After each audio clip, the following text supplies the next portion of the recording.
حکم ہے کہ آپ سے پوچھوں، آپ جانا چاہیں تو میں لے جاؤں اور رہنا چاہوں تو میں چھوڑ کے واپس چلا جاؤں۔ طارق جمیل سے کوئی پوچھے، آپ سے کوئی پوچھے، پوچھا جا رہا ہے، موت پوچھ رہی کہ آؤں کہ نہ آؤں۔ تو آپ نے کہا اگر میں اجازت دے دوں تو میری جان نکالو گے؟ ہاں جی نکالوں گا۔ تو آپ نے جبریل کو دیکھا، کیا کہتے ہو، کیا کہتے ہو؟ تو جبریل نے عرض کیا یا رسول اللہ، اللہ آپ کی ملاقات کے شوق میں۔ او میرے بھائیو بہنوں، ایسی موت مانگو اللہ سے، جب جا رہے ہو تو اللہ خوش ہو رہا۔ ایسی موت نہ ہو جیسے بھاگا ہوا مجرم پکڑا جاتا ہے، ہتھ کڑیاں لگا کے جیل میں لے جایا جا رہا ہے۔ ایسی موت مانگو اور ایسی زندگی گزارو۔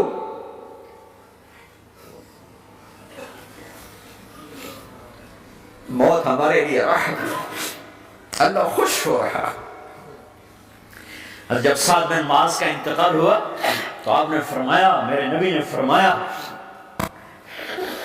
سعد بن معاذ بڑے صحابہ میں ہے، میرے نبی نے فرمایا کہ آج اللہ کا عرش خوشی سے جھوم اٹھا ہے، کیونکہ وہاں تو جا رہے ہیں نا، یہاں سے نکلنا ہے، وہاں تو پہنچنا ہے، وہاں تو خوشی ہے، یہاں غم ہے۔ تو ہم نے کہا، میرے نبی نے فرمایا کہ آج میرے اللہ کا عرش سعد کے پہنچنے پر خوشی میں جھوم اٹھا ہے۔ ایسی موت مانگو کہ اللہ کا عرش بھی خوشی سے جھومے، اللہ بھی خوش۔ کیا کر رہے ہو، کدھر جا رہے ہیں؟ اس دھوکے کے گھر، اس مچھر کے پر، اس مکڑی کے جالے، اس دکھوں کے گھر، اس غموں کی دنیا میں کیا ڈھونڈتے ہو؟ جاؤ اللہ کو ڈھونڈو، جاؤ اس کے حبیب کو ڈھونڈو، پھر جاؤ مزے کی زندگی یہاں گزارو، مزے کی نیند قبر میں پوری کرو اور جنت میں ہمیشہ کی راحتوں کے مالک بن جاؤ۔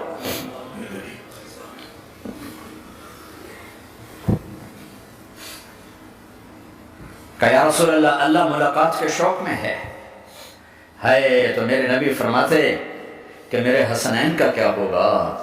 میں تو دیکھ رہا ہوں ایک زہر میں تڑپتا ہے، ایک بچوں سمیت نیزے پہ چڑھا ہوا ہے۔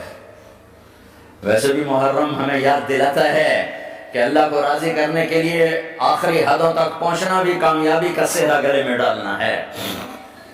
ایک نے فتح کا جھنڈا گاڑا، قیامت تک کے لیے ذلت اس کے ماتھے کا نشان بن گئی۔ ایک نے سر کٹا کے نیزے پہ چڑھایا اور قیامت تک کے لیے عزت کا سہرا گلے میں ڈال لیا۔ کیوں کہ ایک دنیا کی بازی ہارا پر اللہ کو لے کے جیت گیا، اور ایک دنیا کی بازی جیتا اور اللہ کو کھو کے ہار گیا۔ اللہ کو پا لینے کے بعد کوئی ہار نہیں، اللہ کو کھو دینے کے بعد کوئی جیت نہیں۔ اللہ کو اپنا مطلب بناؤ، اللہ کو مطلب بناؤ، اللہ کو مطلب بناؤ، اللہ کو اپنی زندگی کا مقصد بناؤ۔ جبریل واپس جاؤ اور اللہ سے پوچھ کے آؤ میرے بعد میری امت کے ساتھ کیا کرے۔ واہ یا رسول اللہ۔ ہر کوئی اپنے بچوں کے لیے پریشان ہوتا ہے کہ میرے بچوں کا کیا بنے گا۔ آپ کہہ رہے ہیں میری امت کے ساتھ کیا کرے گا میرا اللہ؟ جاؤ اللہ سے پوچھ کے میں پھر جواب دوں گا۔ واپس کہیں جواب آیا کہ اللہ کہہ رہے ہیں کہ ساتھ دوں گا، میرے رب کی عزت کی قسم، اور لاکھوں کروڑوں درود و سلام ہوں اس کملی والے پر۔ اگر آپ یہ سوال نہ اٹھاتے آج میں اور تم بھی بندر خنزیر ہوتے۔ بیچ میں وہ حائل ہو گئے، ان کے آنسوں، ان کی دعائیں۔ مچھلی کھانے پر اللہ تعالیٰ نے موسیٰ علیہ السلام کی قوم کو، پورے شہر کو بندر بنا دیا۔ مچھلی کھانا کون سا گناہ ہے؟ اللہ نے کہا بس ہفتے کو نہیں کھانی، کھاؤ، اتوار پیر منگل بدھ جمعہ جمعہ کھاؤ، ہفتہ نہیں۔ مگر نہیں کھائیں گے، کھایا، اللہ نے بندر بنا دیا۔ شراب پینا مچھلی کھانے سے بڑا گناہ ہے، اور بیچنا اس سے بھی بڑا گناہ ہے، اور نشے کی چیزیں بیچنا اس سے بھی بڑا گناہ ہے، ماں باپ کی نافرمانی اس سے بھی بڑا گناہ ہے۔ میرے نبی سے پوچھا گیا یا رسول اللہ قیامت کب آئے گی؟ کہا اللہ کو بتایا، کہ کوئی نشانی بتا دیں، کوئی نشانی بتا دیں۔ تو آپ نے فرمایا جب ماؤں کو ذلیل کیا جائے گا قیامت آ جائے گی۔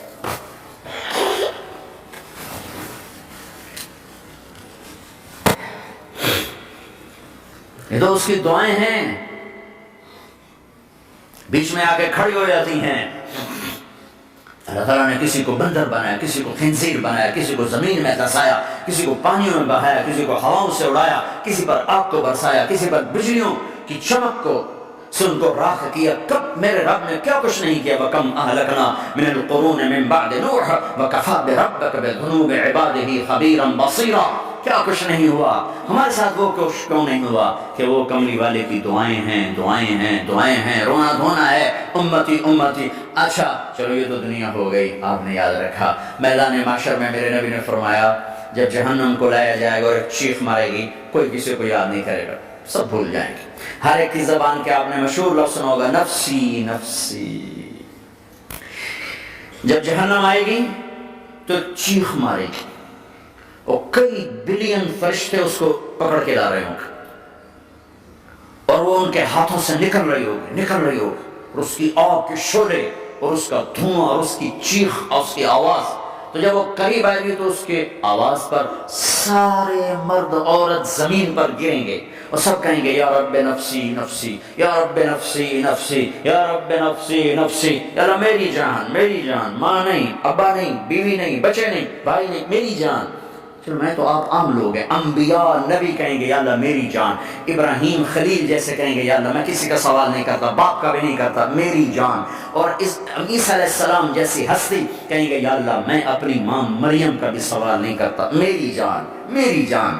عیسیٰ علیہ السلام سے لے کر آدم علیہ السلام تک نفسی نفسی، نوح علیہ السلام نفسی نفسی، یحییٰ زکریا باپ بیٹا ہیں لیکن نفسی نفسی، سلیمان داؤد باپ بیٹا ہیں لیکن نفسی نفسی، یوسف یعقوب باپ بیٹا ہیں لیکن نفسی نفسی، یعقوب و اسحاق باپ بیٹا ہیں لیکن نفسی نفسی، اسحاق ابراہیم باپ بیٹا ہیں لیکن نفسی نفسی، اسماعیل ابراہیم باپ بیٹا ہیں لیکن نفسی نفسی۔ یہ نبیوں کا حال ہے، میرا کیا حال ہوگا؟ لیکن اسی ہنگامے میں جب ہر مرد عورت کہے گا نفسی نفسی، ایک آواز ابھرے گی امتی امتی، ایک آواز آئے گی امتی امتی، ایک دکھ بھری، ایک درد بھری آواز آئے گی امتی امتی۔ سننے والے حیران ہوں گے یہ کون ہے، یہ کون ہے جو اپنے آپ کو نہیں مانگ رہا، اپنی امت کو مانگ رہا ہے، یہ کون ہے؟ جب آواز کی طرف نظریں لگیں گی، او یہ تو محمد الرسول اللہ ہیں، جھولی پھیلی ہوئی ہے، ہاتھ اٹھے ہوئے ہیں، اے رب میری امت۔ کون سی امت ساری زندگی شراب بیچتے رہے، کون سی امت ساری زندگی ڈرگز بیچتے رہے، کون سی امت ساری زندگی زنا کرتے رہے، کون سی امت ساری زندگی ظلم و ستم کے پہاڑ توڑتے رہے، ساری زندگی جوا کھیلتے رہے۔ آپ تو کہتے دفع ہو جاؤ، میری نظروں سے دور ہو جاؤ، نہ تمہیں میری عزت کا خیال نہ میری نسل کی قربانیوں کا خیال، میرے معصوم بچے نیزوں پہ چڑھ اس کھندی، تم چند پونڈوں پہ کیا ظلم اٹھا کے آئے ہو، دفع ہو جاؤ یا اللہ نے جہنم میں ڈال۔ یہ کہنے کا موقع تھا، میں قربان جاؤں، نبی رحمت اس کامل